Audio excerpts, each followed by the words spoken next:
Hello, यह video Indian constitution के 9th schedule या जो 9वीं अनुसूची है उससे रिलेटेड है। 9वीं अनुसूची एक बार फिर न्यूज में रही है। क्यों?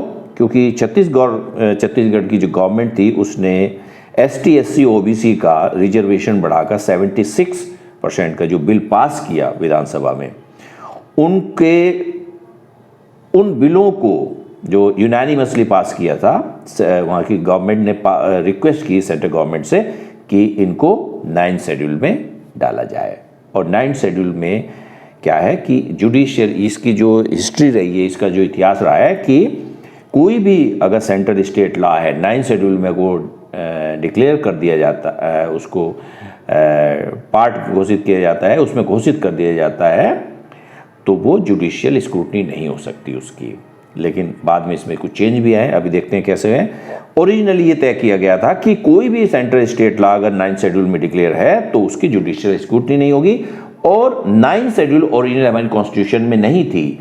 पंडित जवाहरलाल नेहरू जी के समय पहले संविधान संशोधन जो 1951 में हुआ, उसके लिए एक नया आर्टिकल जोड़ा गया 31B, जिसके तहत 9th शेड्यूल हमारे कॉन्स्टिट्यूशन में न्यायिक समीक्षा से बचने के लिए जोड़ी गई थी, जुडिशियल स्क्रूटनी से बचने के लिए जोड़ी गई थी।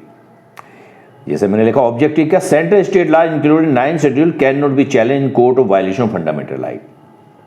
केंद्र यानी कि संसद के सेंट्रल और स्टेट की जो स्टेट लेजिस्लेचर है, अगर कोई ऐसी लॉ बनाती है और उससे सिटीजन्स के फंडामेंटल राइट का वायलेशन होता है तो वो चैलेंज हो सकते थे। उन चुनौतियों से बचने के लिए, कोर्ट से बचने के लिए, उसकी न्यायिक समीक्षा से बचने के लिए जो है 9th शेड्यूल जोड़ी गई। लेकिन लंबे समय के बाद 2007 में IR Coelho versus state of Tamil Nadu में सुप्रीम कोर्ट ने एक जजमेंट दिया। क्या any law added to the 9th schedule after 24 April 1973 में, on this date the Supreme Court had delivered its landmark judgment in Kesavananda Bharati versus state of Kerala 1973। इस case में IR कोइलो में जो है, UPSC ने मेंस में भी ये क्वेश्चन पूछा था, कोइलो केस जो है में ये कहा सुप्रीम कोर्ट ने 2007 में कि जो भी लॉ, अगर कोई लॉ 9th शेड्यूल में डिक्लेयर किया जाता है और 24 अप्रैल 1973 के बाद अगर जो है ऐड किया गया है उसको, तो हम उसकी न्यायिक समीक्षा कर लेंगे।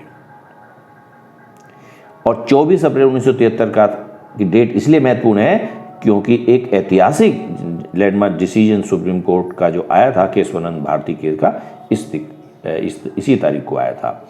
इसका मतलब है अगर कोई लॉ सुप्रीम कोर्ट के समक्ष आता है और वो 9th शेड्यूल में कुछ चैलेंज किया गया है उसको, और वो 24 अप्रैल 1973 के बाद 9th शेड्यूल में ऐड किया गया है, तो वो कोर्ट में चैलेंज किया जा सकता है मूलभूत अधिकारों के संदर्भ को लेकर। छत्तीसगढ़, ये न्यूज में भी रही, छत्तीसगढ़ की जो गवर्नमेंट थी पहले, जो तो वहाँ बीजेपी गवर्नमेंट आ गई है, उससे पहले कांग्रेस गवर्नमेंट थी। कांग्रेस गवर्नमेंट ने जो है बिल पास किए और उसमें यूनानिमसली वहाँ की विधानसभा में पास हुए थे। ये ST SC OBC का जो रिजर्वेशन है बढ़ाकर 76% किया गया था। और वहाँ की गवर्नमेंट ने सेंट्रल गवर्नमेंट से रिक्वेस्ट की थी कि इसको 9th शेड्यूल में डिक्लेयर किया जाए, इसलिए ये 9th शेड्यूल जो है न्यूज में भी रही थी। ओके।